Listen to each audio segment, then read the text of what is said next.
This is the next part of our boat trip through Lake Erie, the Detroit River, and Lake St. Clair, after trailing our boat all the way from Indiana for the Lake St. Clair raft-off. After the raft-off event, we pulled our anchors on Sunday and idled back across Lake St. Clair to the nautical mile and St. Clair shores. We were still dealing with the engine issue that I mentioned in the last videos, and we needed a new impeller housing. Luckily, the nautical mile has several marine parts stores nearby, so this was the perfect place to spend a couple days. We arrived at the Safe Harbor Jefferson Beach around midday Sunday.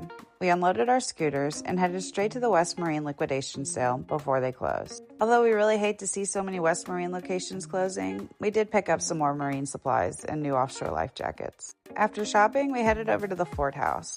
Right along Lake St. Clair sits the Edsel and Eleanor Ford House, once home to Henry Ford's only son. Built in 1928, the 87-acre estate was designed to resemble an English countryside manor. We got there pretty late in the afternoon, so we only had time to explore the visitor center and surrounding grounds. But it was still a really cool stop. From there, we spent the evening cruising around the nautical mile on our scooters. This stretch of St. Clair shores is packed with boats, marinas, waterfront restaurants, marine shops, and dealerships. The next morning, Brian got up early, went to Colony Marine for the part we needed, and somehow had the boat repaired before I even got out of bed. With both engines back up and running, we had the rest of the day to explore. We took our scooters out for more exploring, and we made the 7-mile ride up to Dinghy Concepts to do a little dinghy shopping. We're hoping to add a 4-person dinghy for our longer boat trips, but we're still trying to decide between an inflatable floor and a hard bottom. There are not many dinghy shops around Indiana, and we wanted to check some out in person while we were in town. That evening, we grabbed some ice cream and ended the day listening to a jazz band playing in one of the local parks. The next morning, we fueled up, pumped out, and pulled away from St. Clair shores with 2 working engines.